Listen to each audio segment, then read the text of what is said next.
Oh, hey folks, Lester here, and I know what you're going to say. You're going to say, Lester, your loafing shed roof is crooked. It's crooked, Lester, it's crooked. Guys, actually, it's not crooked. It's not crooked. I want you to look real carefully. I'm going to zoom in the best I can. Sorry, I got the shakes this morning, but I've zoomed in, and yes, it does appear that the roof is crooked. But if you notice something, I want you to look at the chute, the loading chute there beside it, and how it runs at a downhill angle.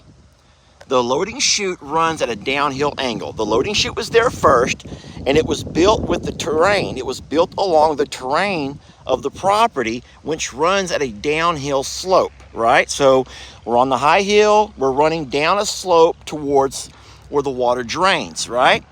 So in saying so, when you build a structure that needs to be level and you see it right up alongside a structure that's not level, then it does appear to be crooked, but it's not. So I'm just going to say this, and a lot of people may take offense, but this is Lester using carpenter words. In the world of carpentry, they would say, don't worry, that's just an I-F word. An I meaning your eyes. It's an I-F. You know what I'm saying. They say it's an I-F. You know what word I'm trying to say. It's just an I-F, y'all, because it will F with you. If you look at it long enough, it's going to F around with you. And bottom line is, it is a very solid, it is a 12 by 12 structure that we have for our little Gary. We're going to go in there right now and move his roll of hay inside so that he can come in from out of the weather. Guys, I'm happy to announce that he's been up and about this morning. I got some great video. Did not go live until just now. I wanted to finish up this little structure here before I went live. So we're going to circle around. You're going to come with me, and we're going to get that roll of hay that I have inside there and move it underneath his loafing shed. And then he'll be able to come inside and stay warm when the rain gets here later on today and tomorrow. Look out, Trixie. I do have helpers here.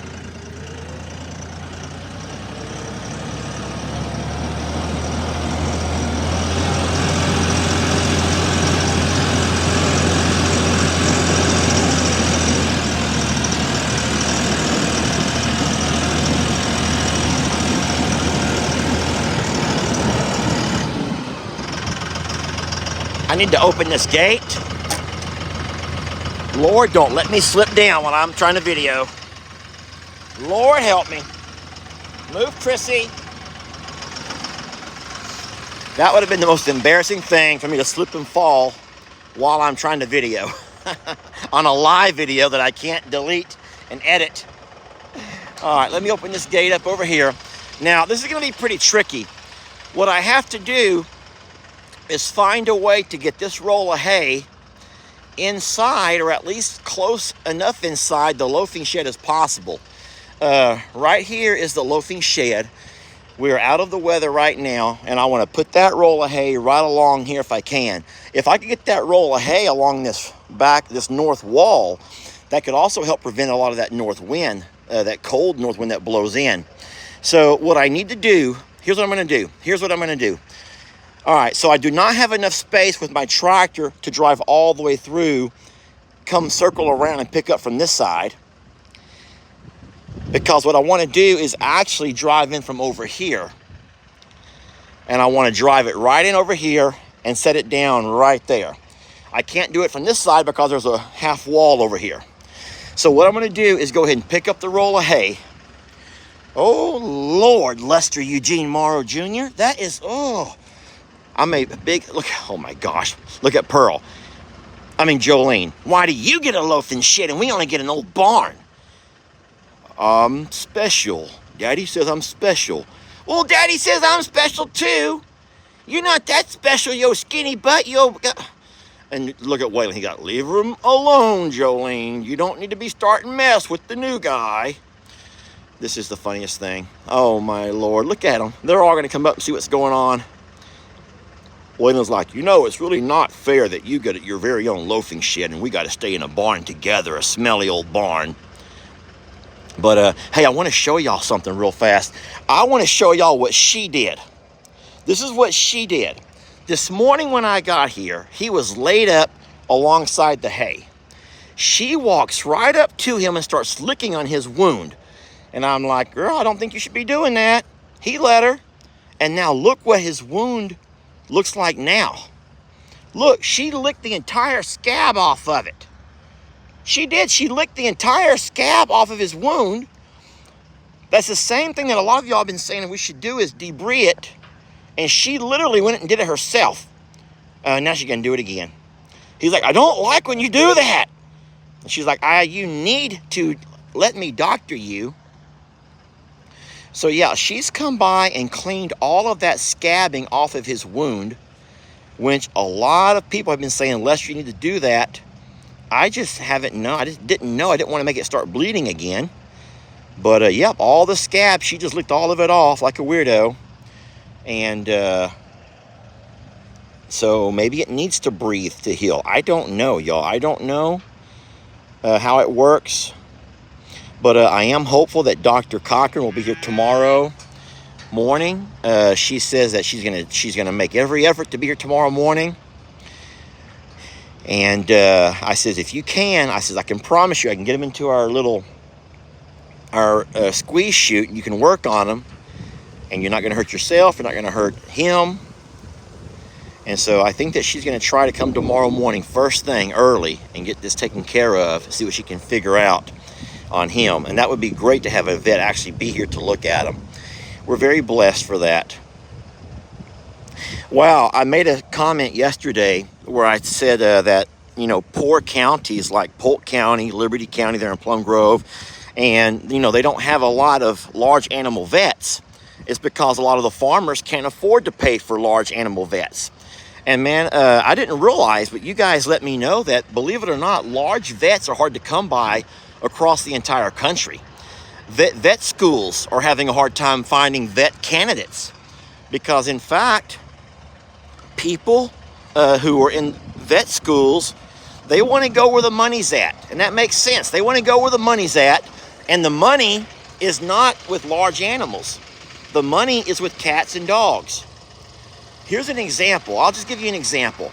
If I was to have the same injury, the same wounds on Trixie as I have on Gary, if I was to take Trixie in and they put her, they board her for a couple of days and they probably operate and they do all kinds of MRIs and different scans and all kinds of stuff, by now, Trixie would have probably cost us several $1,000s, right? You all know that. It would have cost you several thousands of dollars. However, people, and I'm just going to say this, most farmers are not able to do things like that with their larger animals. And so vets know that. Vets realize, they know that people have maybe a stronger connection or bond with their dogs and their cats, and they're willing to do more for their dogs and their cats. In general, they see them as more of a part of the family. And so your larger animals like, cows and some horses and other larger animals, people don't spend the same amount of money, or they don't have the same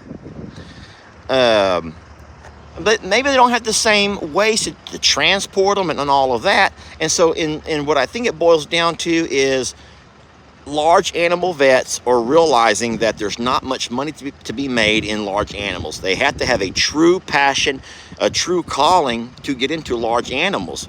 And so this is not the only county, from what I've read in your comments, this is not the only place around the country that has a shortage of large animal vets.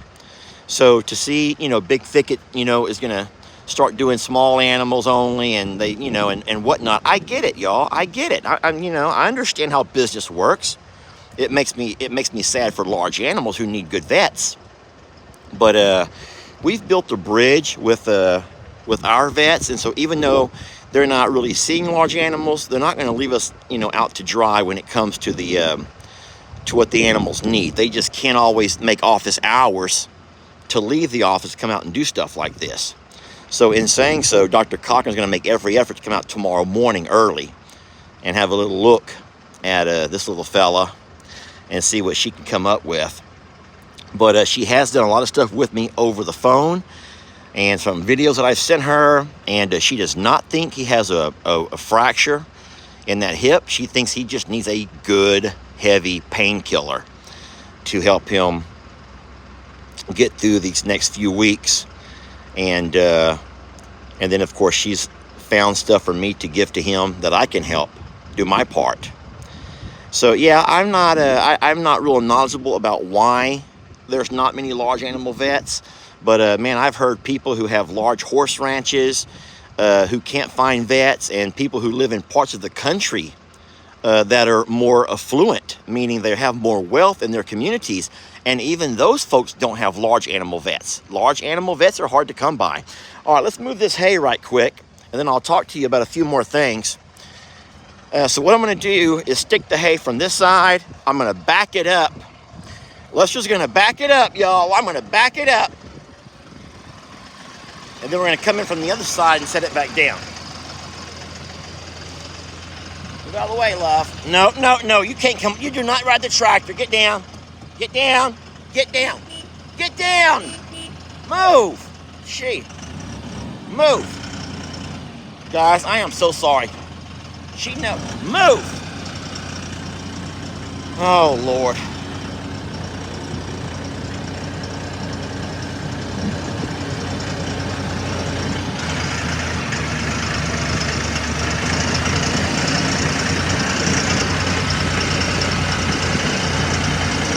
I did not mean to do that, but I'll make it work, don't worry. I did not mean to do that, but I can still make it work. All right, y'all bear with me here. Make it work, Lester, make it work. I am so sorry.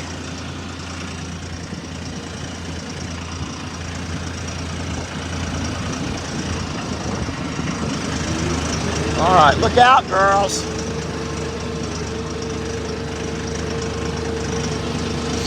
All right, I have an idea what we're going to do here. Move! A farm animal has to be really smart, y'all. And right now, she's not acting very smart. All right, we're going to back it up in there. Move, Chrissy. Move, sweetie.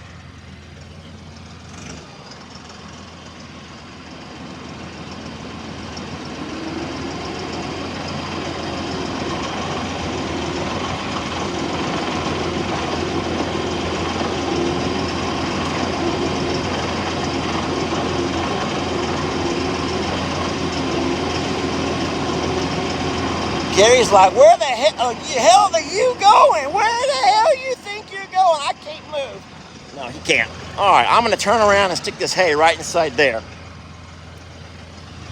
Keep your seat, Gary. You're fine. Move, Chrissy.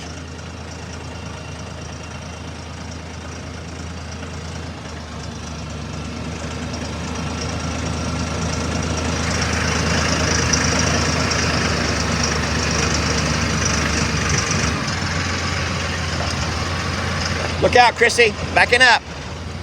Chrissy. Oh, no.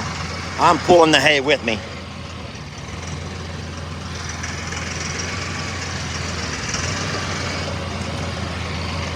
All right, we're good. We have the hay out of the weather.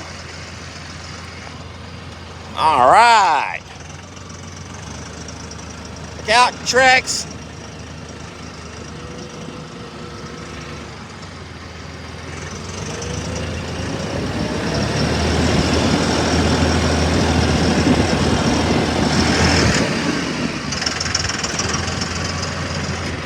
Okay, so now I think that you all can see what we've done right there.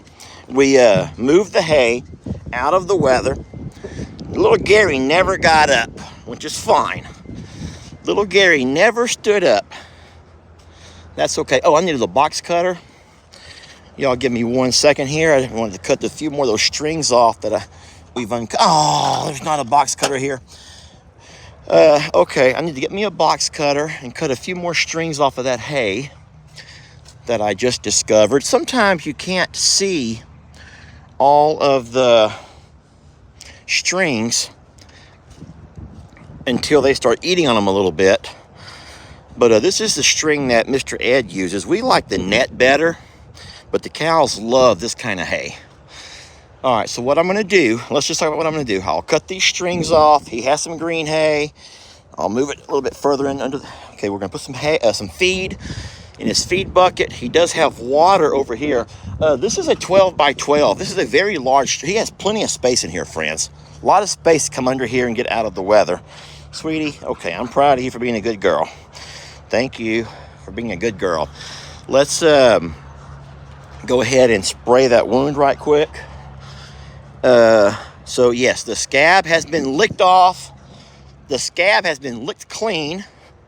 We're going to go ahead and spray it real fast, though, with our antiseptic spray. If I can keep him laying there, that would be great. But it's not my goal to get him up. He doesn't want to be up. He wants to hang out with all the cows. They are all very excited for him. They're all so happy that he has his very own place. Gary, I'm going to come up a little bit close to you. Look, I got my spray. Remember this, a spray? This is a spray. You just keep your spot right there, Gary. I'm getting down a little bit lower. Christmas, stop. I'm going to come over here and just dab it a little bit. There we go, Gary.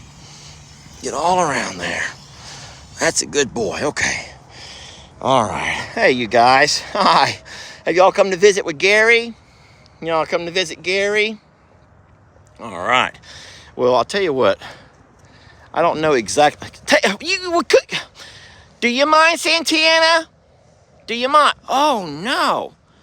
Does she have a gash on her rear end now? What is that? On Gracie's rear end? Is that just one of her brown spots? Is that just one of her brown spots on her back right side? Oh, Lord, I don't know. But 1, 2, 3, 4, 5, 6, 7, 8, 9, 10. Okay, 1, 2, 3. 1, 2, 3. I'm trying to do a head count. 1, 2, 3, 4, 5, 6, 7, 8, 9, 10. I'm missing one cow. Okay, there's over there by the hay is Jolene. Okay, we got all 11. And now with Gary, that makes 12. All right, Chrissy, he's been medicated. You're fine. Chrissy, I don't know if he needs you to clean him there, baby. She really is something. She's amazing. And then look, he's trying to tell her, he's like, Chrissy, leave me alone. I don't want you over here. It's weird. I do think it's great that he's close to the other cows. I don't know how you all feel about this, but you know, when he was over there in those, that tree line along those, that far tree line, he didn't get any interaction with the other animals.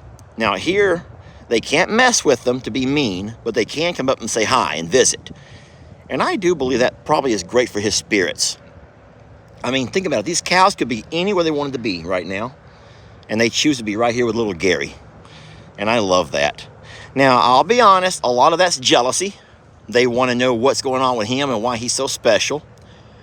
And then Waylon's kind of like wondering if he's going to be a threat, an eventual threat. Look, Waylon, don't you...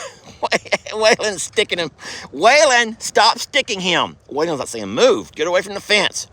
No, he's not moving. That's where he wants to lay. And then the baby's like, what time is Baba? What time is Baba? That's all they think about is Baba. But no, it's cute how all the animals come up to hang out and see what's going on, and they want to be a part of it. And he chose to lay there for a reason, y'all. He chose to lay as close as he could to the other animals. And I think that's beautiful. He can get up and move if he needs to. Darn it. I made that all dirty. You ready to go? We ready to go? All right, so all I'm going to do before I leave is cut them strings, and then I'm going to drop off some grain in his bucket right there. The ladder's fine. We're still using the ladder out here. And then, all right, well, friends, listen, I will do those couple of jobs. I can't do those with holding the phone. So I'll have to put my phone down. I need to go park the tractor in the side-by-side back where I got it from. I'm going to leave this Chrissy, stop. I'll leave this medicine right over here, and we'll do that again tomorrow, I bet you. But so keep your fingers crossed that we can get Dr. Cochran out tomorrow. and she can tell us a whole lot more than what I can. And then we can move him into our loading, our squeeze chute, where we can do all kinds of work with him. Sweetie, she wants to go bye-bye so bad. She's tired of all this nonsense. And yeah, we can get him into there, and then she can do whatever she needs to do. And so I will show you one last time the little loafing shed. You see how it looks from the inside. That looks wonderful. 12 by 12, plenty of space for him. And the only weird thing about it is it kind of creates the eyesore from this side, because it's level with the earth, but it doesn't run with the terrain. And whereas the loading chute does run with the terrain, the loafing shed does not. So if you're saying the loafing shed's higher on one side, Lester, no, the loafing shed is exactly level with the earth, using a bubble level.